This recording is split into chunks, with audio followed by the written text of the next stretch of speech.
تشکر استاد که وقت جدا کردید برای صحبت با رادیو آزادی.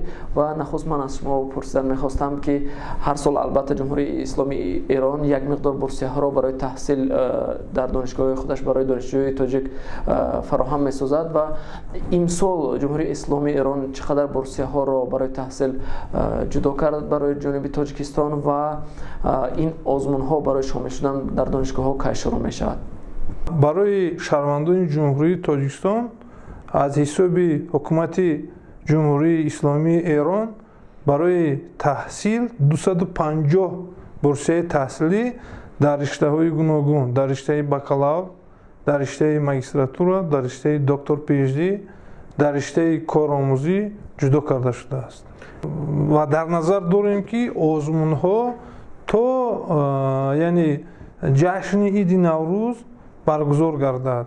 این حال باشد با قیدگیری حجت‌ها، با قیدگیری داوطلبان در بورسیه‌های تحصیلی جمهوری اسلامی ایران در مؤسسه دولتی مرکز برنامه‌های بین‌المللی دوام دارد.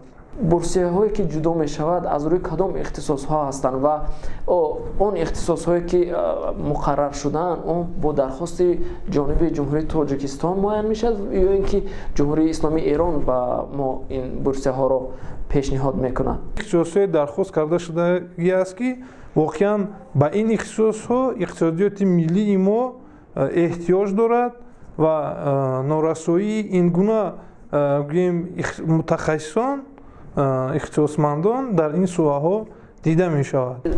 دانشگاه های جمهوری اسلامی ایران از روی کدام اختصاص ها بیشتر موفقند؟ یعنی دانشجویان ما از کدام این دانشگاه ها، کدام این رشته ها میتونن بیشتر بهره بگیرند در جمهوری اسلامی ایران؟ بسیار درست قید کردید. جمهوری اسلامی ایران واقعا اختصاص‌های زیادی دارد که در این اختصاص‌ها متخصصان بهترین رو بگیم که در سطح استانداردهای بین‌المللی اونها تیار میکنند و بسیار اختصاصمندانی که در جمهوری اسلامی ایران تیار میشوند در رشته‌های طبیعت شناسی و در رشته‌های گویم تکنیکی بسیار اختصاصمندانی بلند اختصاص هستند. مناسبت مرکزی که شما رهبری میکنید سالهای قبلی چگونه بود با جمهوری اسلامی ایران، یعنی و تقریبا چه مقدار دانشجویان برای تحصیل به این کشور فرستاده شدند؟ در سال تحصیلی 2014-2015 از جانب جمهوری اسلامی ایران نیز 250 بورسیه تحصیلی جدا کرده شده است. آزمون برگزار گردیده شده بوده است، لیکن با سبب‌های گوناگون سال 2014-2015 عموما شهروندان جمهوری تاجیکستان برای تحصیل نفرانی که از آزمون گذشته بودند به جمهوری اسلامی ایران دعوت نشدند و این نفرانی که داوطلب بودند و از آزمون گذشته بودند در سال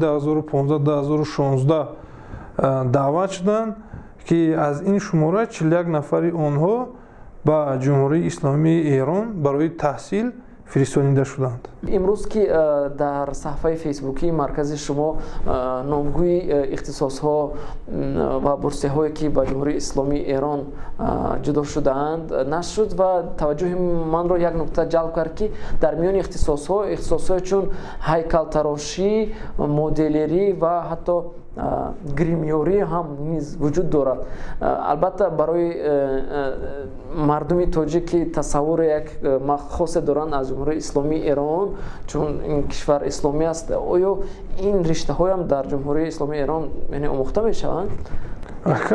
البته دیزاینری در همه طرح لباس و طرح یک چند نمودی است. دیزاینری است، دیزاین ساختمان است، لباس است، دیگر است.